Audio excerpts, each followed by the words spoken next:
So today, let's take a look at this DeWalt 3 amp hour lithium ion battery pack. This is a DCB 200, and I got this pack from a friend so we can get it going and be a backup battery pack. And right off, this pack does not look promising. We get no life.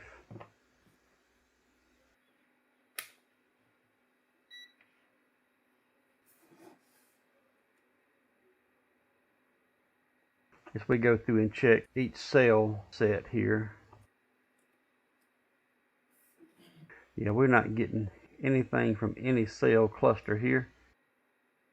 The one thing I do like about DeWalt's, we can go from B- to C1, C1 to C2, C2 to 3, 3 to 4, and then all the way. So chances are this pack is beyond reviving. We are at 0 volts, and it's not just one set, it's all sets.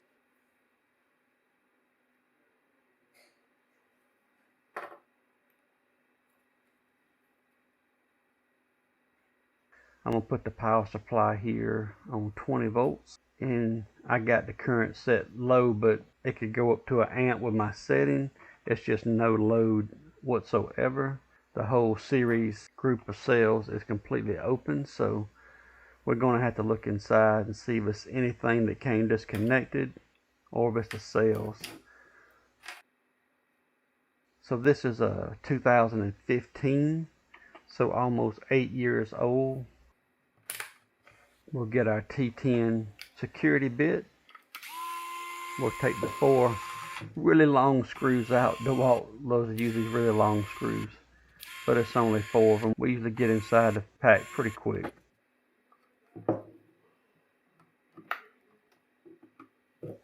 And now I'm seeing this pack has been dropped and some of the plastic is breaking off. I do see some corrosion here on the top, but it's minimal. It's not that bad. First visual of the cells is not terrible. Let's get them out and take a good look at them.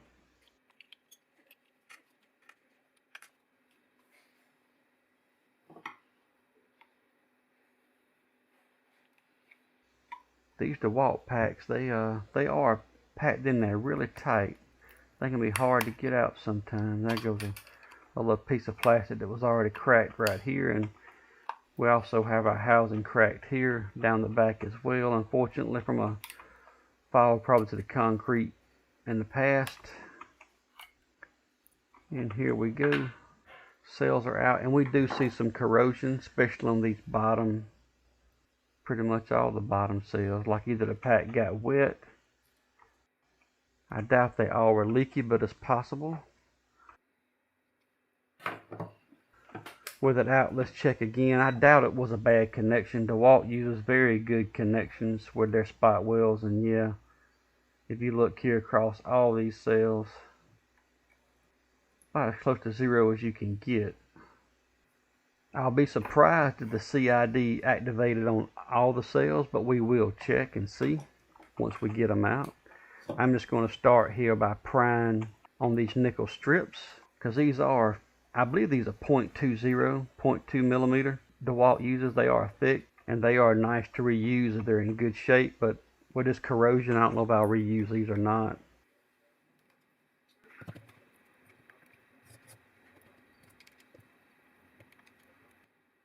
I'm just going to take a flat screwdriver and pick some of the edges up. I can take my little flat needle nose and usually just lift the tab right off the spot weld. But yeah, there's definitely no loose connections. It's these cells. The cells really are 0 volts.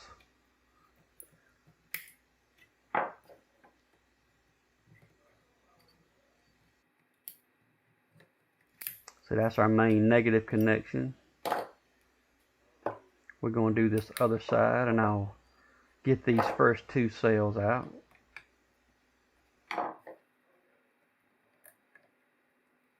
I'm showing pretty much real time here with these first 2 cells, and then I'll kind of speed through or jump through the rest, because we're just going to be doing the same thing with the remainder of the cells in the pack.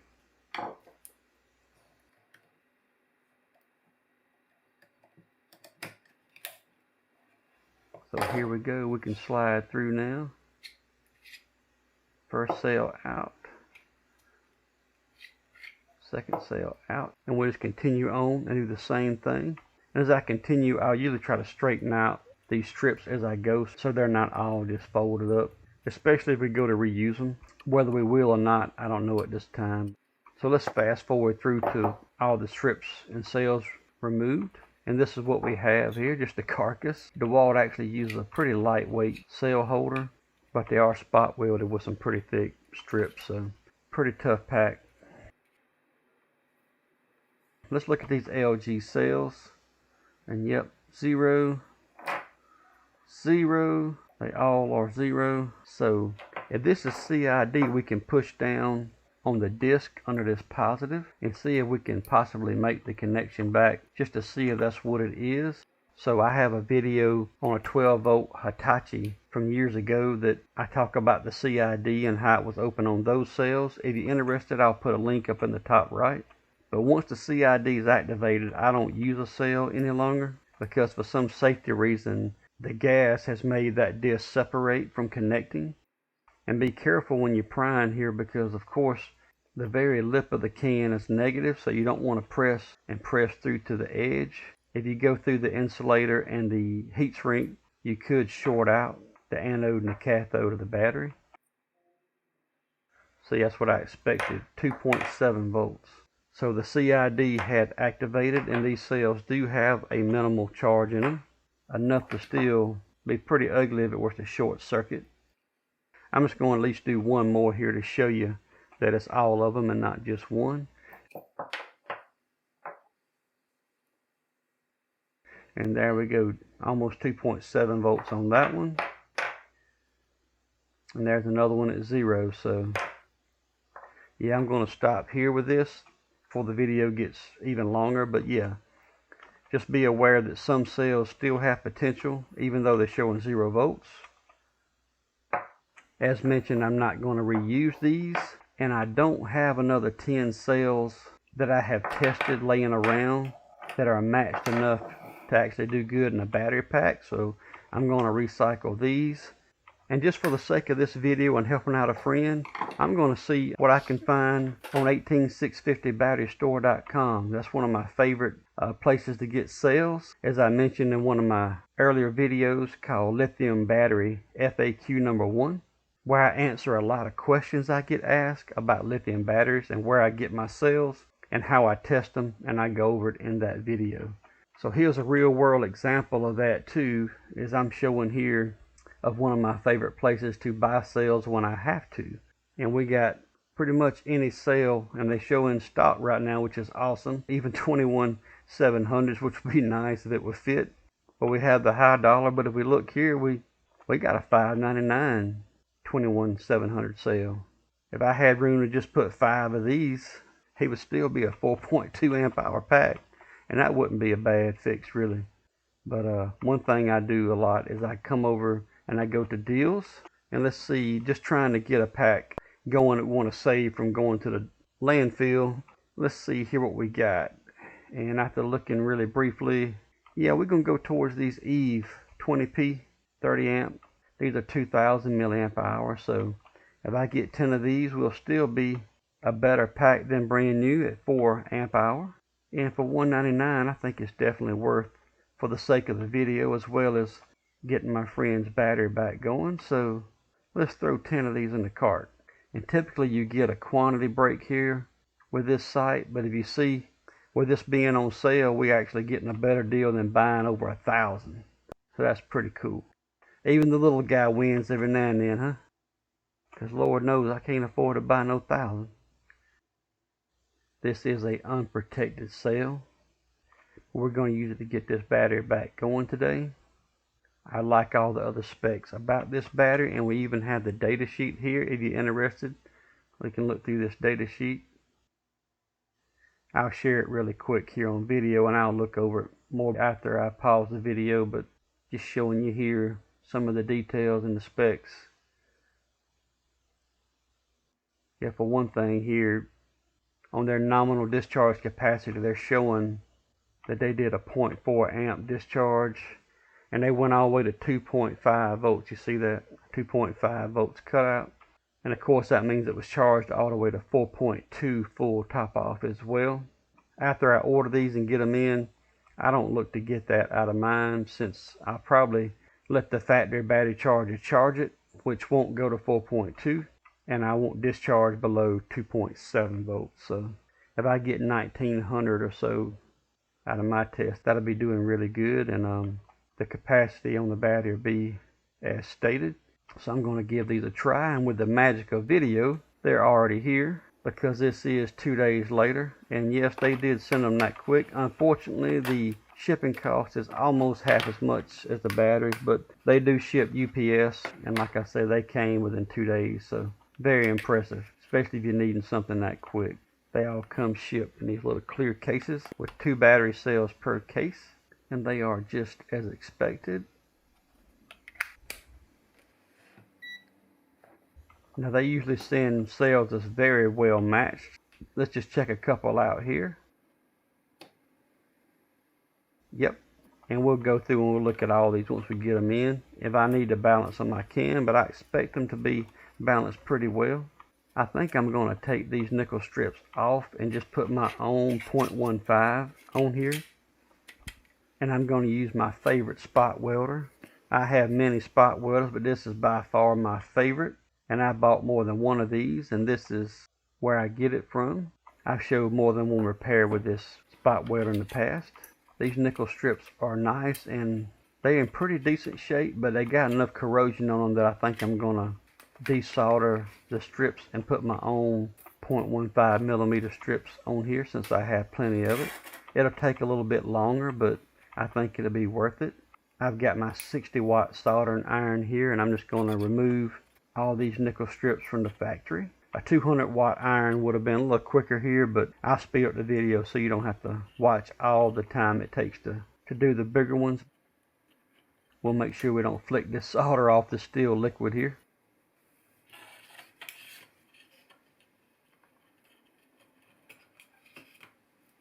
And I'll kind of fast forward through doing this negative side of the battery. Yep, still liquid here too. Yep, just be careful with that. I want to put our first row of cells in, observing our polarity. Of course, our red wire definitely indicates our positive start. So it's pretty simple. If you're not sure, always do a diagram, of course, before you take one apart. So this is going to be our negative side, of course, and they're just going to alternate. We're going to put them in series, and this other set will be in parallel with those, so it's pretty straightforward. Very common pack design. Put our second row in here. And the way these cell holders are, I'm going to have to use a rubber band to kind of hold them together so they don't move on me. Typically your cell holder is more rigid, but that's just how DeWalt made theirs. I think that's going to be just fine. We're going to put our safety glasses on before we bring over the spot welder, because it will sling some sparks. I want to mention here the low voltage monitor I have on the battery pack. It's flickering bad on camera. On the top right, I'll show a little bit of a video as it goes through and just checks all 3 of your cells and then gives you a total voltage readout. And I have it set to beep if it gets below 3 volts. So just to protect the pack as we're working with it, since it has no other shutdown protection. I'm going to turn on my spot welder, select the 5 to 10 amp hour, and then select, this is a 60C battery, so go up to the max on the C. And as far as power level, I'm going to go next to the last at level 5, because I know from experience that this spot welder does a very good job even on level 5 with the 0.15 strip, especially when the cells are new. So I don't even have to go to the highest setting on this spot welder. It's pretty strong. And if you hadn't seen me use this one before, you'll see here how the leads jump. You can tell it's a very strong spot welder. I think you can see on video there how the leads jump with that current pulse, and that makes a very strong weld. I'm happy with that. I'm just going to keep going here, and we'll spot weld this whole side in really close to real time. It's going to make the video longer, but you'll be able to see the detail. And then on the other side of the battery, I'll probably skip through it pretty quick, as it'll be the same exact thing, just the opposite side. And as tempting as it is to have longer leads on these spot welders, the factory sends them short like this, and the reason for it, and the reason why I left it the same length, is because you do want a shortest length as you can possibly work with it without much current, so you have less voltage drop. And the reason I have it in open air is so it can cool better as well. So I don't put it in an enclosure either. I just try to be careful with it. I'm just cutting my strips with some heavy duty scissors to a set length here. I just want to be careful on the positive side that the corners don't reach all the way to the edge, because I don't ever want the edge to be able to penetrate the edge of the can, the metal can for the cell, because we don't want to short out. So I usually cut them just long enough to cover the positive tips. If you hadn't ever tried this spot welder, I do highly recommend it. It is just a fun and easy spot welder. It works with a 3S pack extremely well. The timing of the pulse is really good. I do try to keep the tips clean as I go. You'll see me from time to time just stop and just clean them up. It's not giving me any trouble. I just try to keep them clean. So I'm going to go ahead and put my strips across for my series connection here. And I am going to add 2 strips, the top and the bottom, just to give us that extra current capability. 1 strip would probably do it for these 30 amp cells, but 2 is going to be even better and less voltage loss.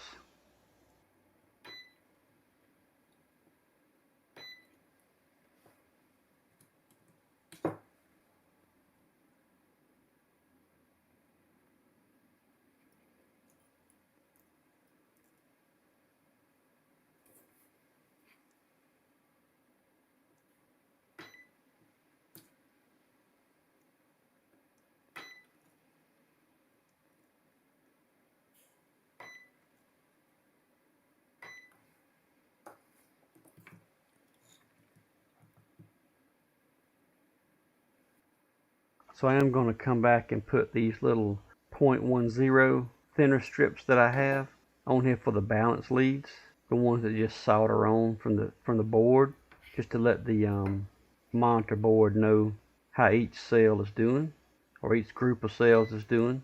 And there we go. And if you can see that little wire, I got my rubber bands in the way, but that'll be fine. I'm just going to go at an angle so my wire get on there. We're just going to keep going with the strips, putting these in parallel.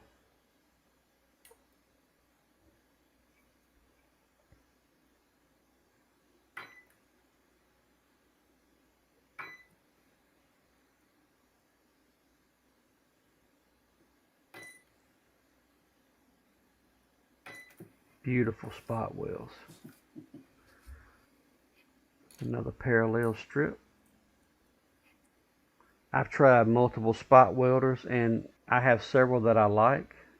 I made my very own out of supercapacitors and a contactor before.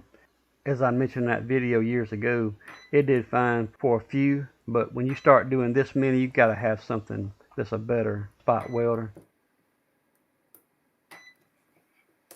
Look how strong that is. Very strong. You would destroy the strip to pull that up.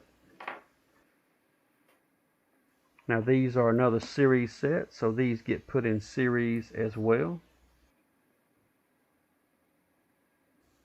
I like being able to use the lithium ion cells, and people even asked me back then in that video with the supercapacitors why I didn't use lithium. Well, because I used a contactor on mine and just a downward pulse contact to pull it in, I didn't feel comfortable using lithium, because you don't really want to short circuit lithium. But with these high speed pulses controlling the current, these packs seem to hold up very well, and I've had no issue whatsoever.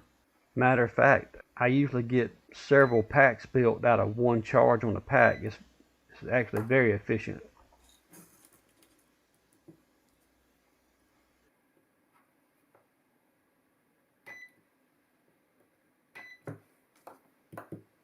I'm just going to bend these again at an angle so they can go up to our board connection for our cell monitoring, and we'll solder them back on before we put it all back together.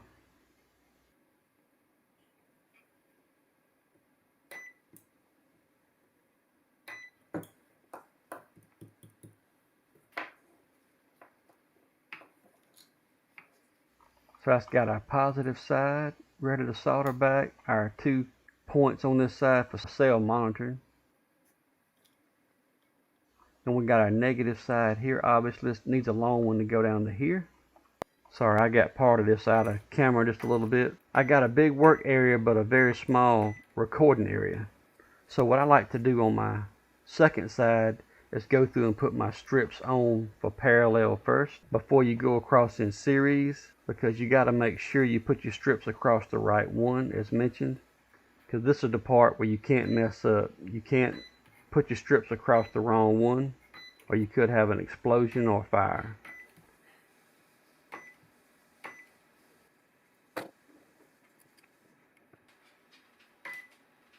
That's really the only thing different about this side is I prefer to do the parallel first and then pay close attention to your series strips. When we get done, we'll put them across here and we'll put them across here. Sorry, I'm out of the camera shot here. We'll get back in it. Here we go.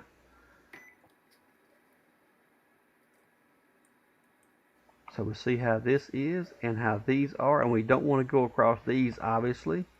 We're going to come through and then go across the next set here. We don't want to go there, and we don't want to go there.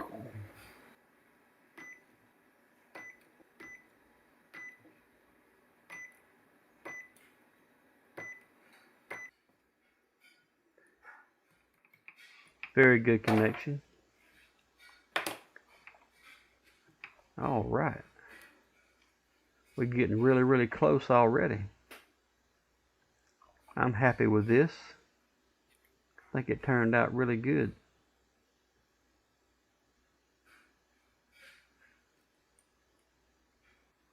I do have to put my cell monitoring points on this side right quick.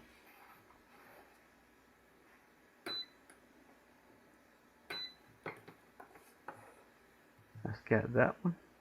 And I could have done this either way. While I got the spot welder out, it's just easy to do this with the smaller nickel strip I have, but you also could have run a wire over and did a real quick soldering on the strip, been fine as well. I have done it either way, whichever you rather do. Let's set this aside so they don't touch. We can cut this off now. Thank you very much, spot welder. And here we go, almost 18 volts. Awesome. Let's see how balanced they are. Yep, 3.56, 3.56, 3.56, 3.56, 3.54. Very good. I like it. Just going to fold this strip to make it easy to solder the positive lead back on. This really is the only protection we have, is this strip being 0.15 coming up. If the current gets so high that it makes it separate, there is no other protection on these. So there is a reason why I didn't just double it up here and make it higher current carrying capacity, because this will handle plenty off of those cells. We just want it to be the weakest link if something does happen. And again, going back with this, if we wanted to use a 200 watt iron, it will be a little quicker, but this 60 watt will get it done with some rosin flux to help with the flow of solder.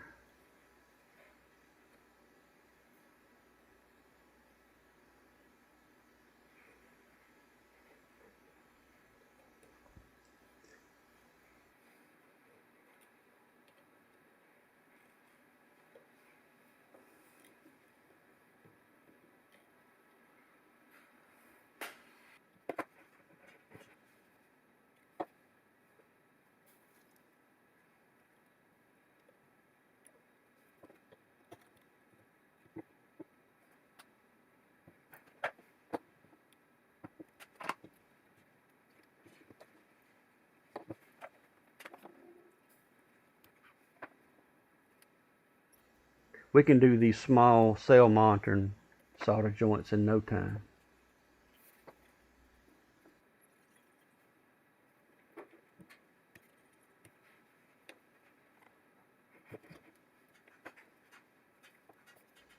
Just have to make sure we hold our solid wire down good. It wants to flex up a little bit. And it's important not to let this flick in your eye as well, so wear safety glasses doing this as well.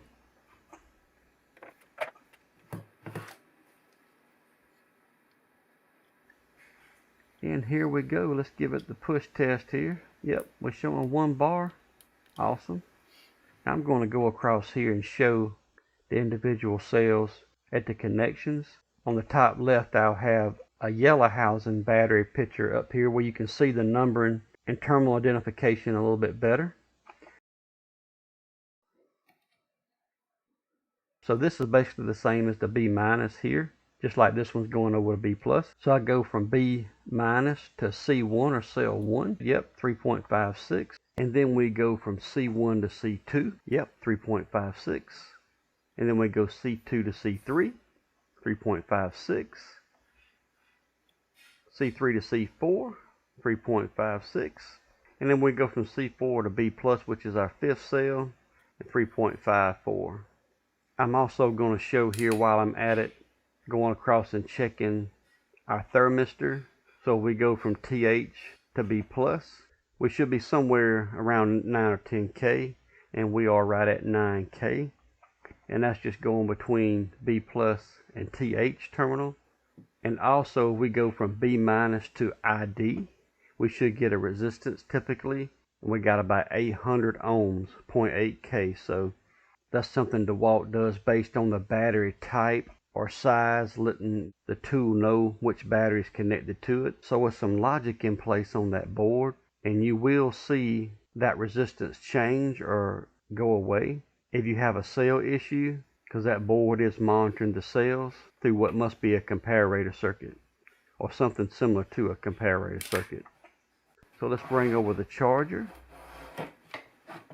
I'm just going to lay the top of the pack on here temporarily, no spring or anything, and just see if the charger will charge it okay.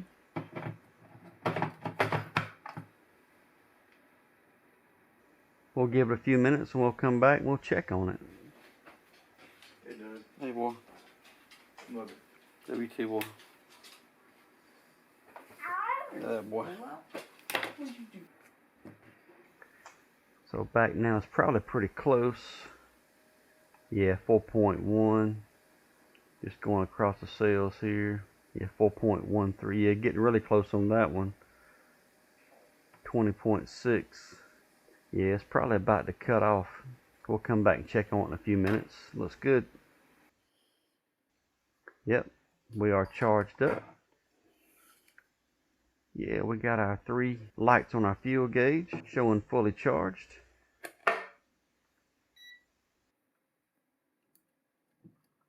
Yeah, 20.65. Yep. I'm going to bring over this load tester. And if you see here, I have this load tester set at the cutoff at 13.5. So this is going to be higher than averaging 2.5 per cell. So we're going to cut off somewhere around 2.7. And we're going to use a 2 amp current draw, so a little bit more current draw as well. So we'll be able to see what capacity this pack is when it does cut off at 13.5. Just going to hook some terminals up to the battery here and make sure we got a really good connection. We'll put the little temperature probe under the pack. It's really not needed, but it is neat that this load tester will monitor temperature as well. So we see our testing has started. So we measure across the pack here. Yep, 20.43 and falling. So we'll give it some time and we'll come back and we'll see how it's doing.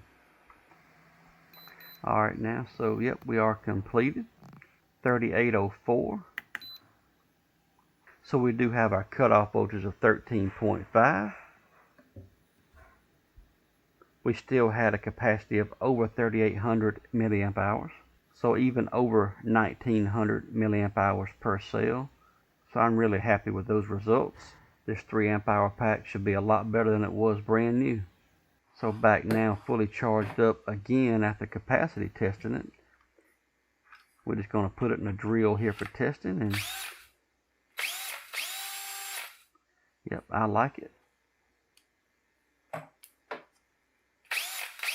I think it's time to put it back together. Got to take this top back off and get our spring on here, and I'll probably put some Kapton tape over the positive and negative terminals here as well. Make sure this mica cover does stay on. Yeah, we'll put some Kapton tape on both.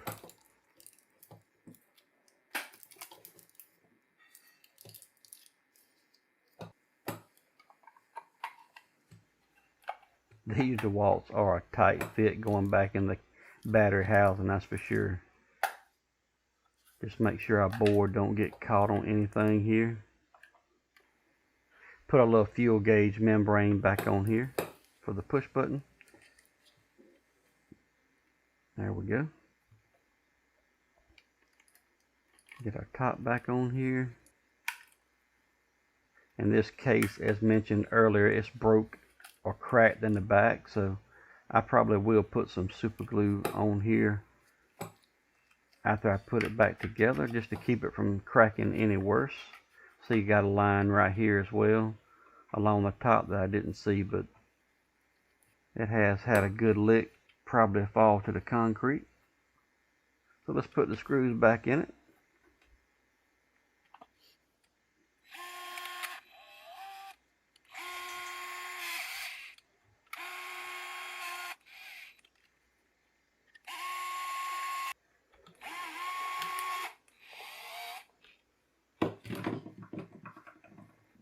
Yep, that feels good.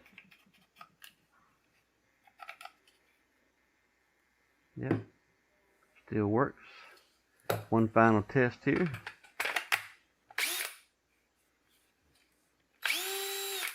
Awesome. Well, I hope you found this video helpful today. If you did, please like, share, and subscribe. I'm going to have some links down in the video description of tools and things that I find helpful on my bench, just like the spot welder and some of these other tools as well. Any of these links you click on help support the channel, and I greatly appreciate it. So thanks so much for watching, and God bless.